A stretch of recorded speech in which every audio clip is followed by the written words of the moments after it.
can do this. He likes you. He told you so. Use your words, Beth. I know you asked me out next Friday and I still really want to go, but you didn't say where you were going to take me. Not that you need to, because I really like surprises. But I thought you should know that I'm allergic to dairy and wheat, and I also probably shouldn't have peanut butter, even though it only made me breathe weird for like a day. But my mum is really psycho about it, but I don't want to be difficult or anything. And I think whatever you pick will be great, but I'd also just like to know where it will be so I can find out if I can bike there or if my mum should drive me, because she said she would if it was over the highway, because I'm not allowed to bike over the highway. And oh my God, I'm being weird.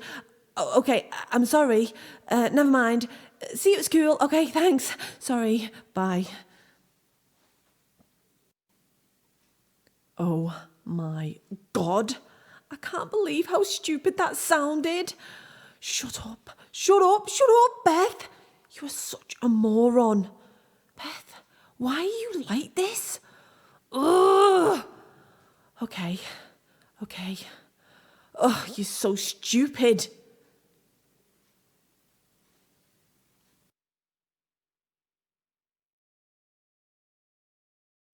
Hi. Sorry, about that. I just wanted to make sure we were, on the same page. About Friday?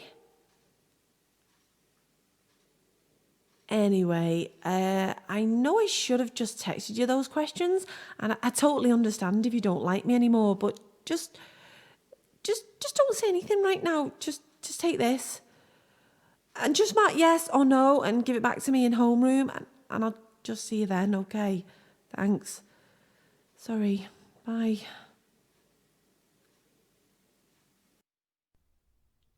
Devil take it. I'm so hungry. There's a noise in me inside like a whole troop of trumpeters. We shall never get home at this rate. And what are we to do now, I'd like to know? It's 2 months gone since we left Peter. He's chucked away all his cash on the journey, the gay young dog, and now he's got to stick here with his tail between his legs. We should have had plenty to pay for the fare, but no, we must needs cut a dash in every town in this style.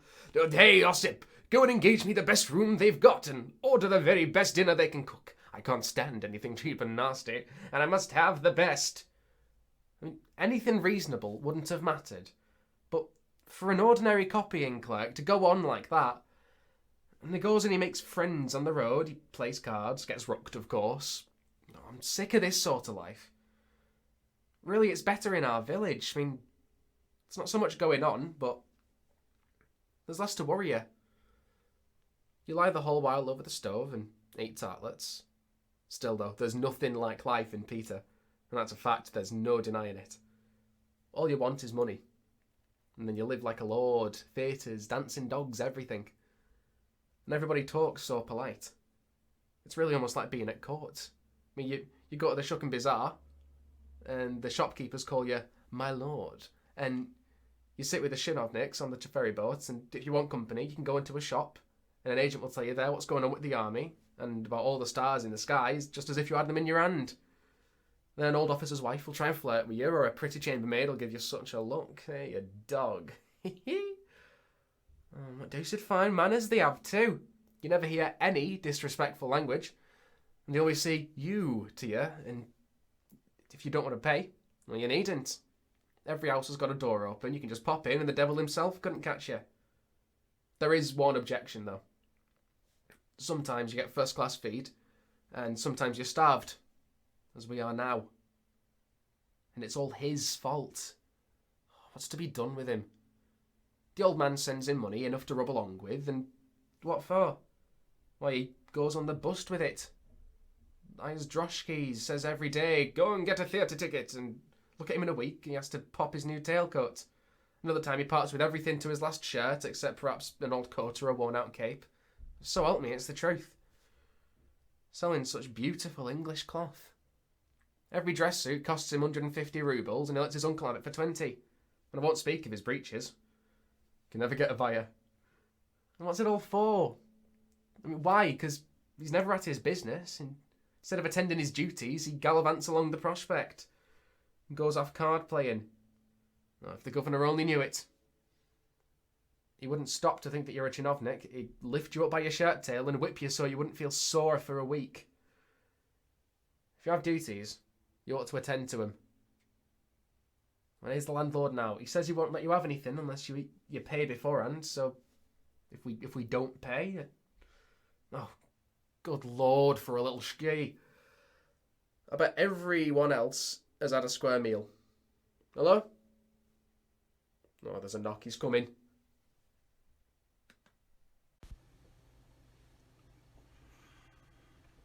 My papa wasn't much, understand? He didn't have the gift in him what makes people feel for each other. He couldn't understand why some people felt bad for others. No one ever felt sorry for me and I'm just fine, he liked to say. He sure did extend that philosophy to me and my sister in kind. He had something akin to pride for my sister. Mind, because she had his gift for athletics. He'd gotten into the minors after school, but it never went much further than that. He liked to blame that one on me, since I'm the elder. Mama got knocked up when she was 17 and he was rounding 21. Something of note I've learned is that kids get blamed for a lot of things that aren't their fault. And the main one is being born. Papa took me to baseball games my whole childhood, and he made me pay attention to the outfielders, which is where he spent a lot of time when he was in the minors, I guess. You took me away from this, kid. You gotta take my place. And oh my, he was serious. Every night after work, we were in the backyard, pitching back and forth, losing balls in the shadows under the streetlight. I was dismal at baseball, which I'm not ashamed to admit. No, sir. Coach knew it.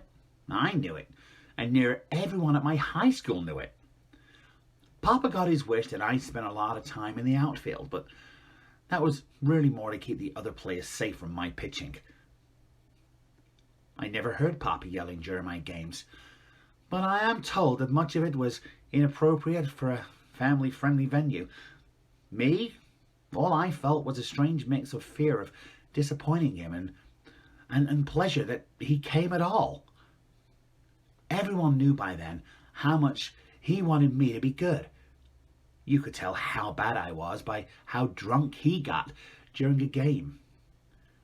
Driving home afterwards was always something of an adventure. My last game, I asked Coach to let me bat. My wild tosses from the outfield only ever made it halfway to the diamond, so I couldn't be any worse with a bat in my hand. He okayed it because in high school sometimes people put your feelings ahead of your abilities, which wasn't common in my life up to that point. So I got up to bat and I positioned my feet a few inches from the plate, and I stuck out my hip and I gripped the bat like I'd seen my teammates do 1,000 times. I remember not hearing the crowd, just crickets and the gritty sound of dust under my feet, and my breath too loud. I looked up at the pitcher and he grinned at me like he knew me, like we were two friends who were sharing a joke. And he knew everything to say just right in order to make me laugh. He threw the ball straight as an arrow, and a bit soft, honestly, which I only really understood later. And I swung from the shoulder like it wasn't even mine. And the way the ball smacked against the wood, it sent vibrations all the way up my arms into my teeth. The ball didn't make it that far, mind, but I didn't know that. I was still dealing with the sensation of aiming for something and hitting it, the way it felt like a target in the middle of your chest had been bullseyed. People cheering came to me pretty quickly after that. Someone in left field dropped the ball trying to throw it to first. I tossed the bat and ran like anything. The other team came at me pretty slow, but I still only made it to second base, and I was tagged out later by trying to get to third. Hey, but what did I care? Everything up to that point had been a miracle. It felt like both teams and everyone in the stands was on my side. When we got back into the car, My papa gave me a smack that bloodied my nose. "Our family isn't a damn charity case," was all he said. He wouldn't look at me the rest of the drive home. That was 20 years ago. Sometimes that feeling comes to me again. The injustice of it all. So quick on the heels of my only victory to that point. There's nothing really to do with all that impotency and rage. So when I feel that way, I just hug my children. I hug them. All right, you little monsters. Welcome to detention. There is no talking in detention. There is no gum chewing in detention. You may do one of two things in detention. You may study a verified educational subject, or you may silently reflect on your wrongdoings while noting how much of your free time you're wasting here with me. Before we begin, I'm obliged to tell you that this sort of behaviour does not fly in the real world.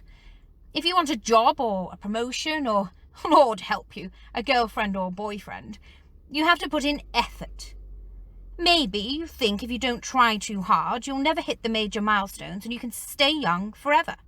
Well, let me assure you that you don't have to get married and become a parent to get old and stodgy. You don't have to pursue a power career to wake up and find yourself unrecognisable. Suddenly you're 45 and stuck in a rental with linoleum floors, drinking a glass of red and wading through 10,000 papers. At this point in your life, you get a passing grade in a class and you move on to the next. But that isn't how the real world works, kiddos. Not every job lets you move up after you master the material. Life can dead-end you in a second. Take it from me.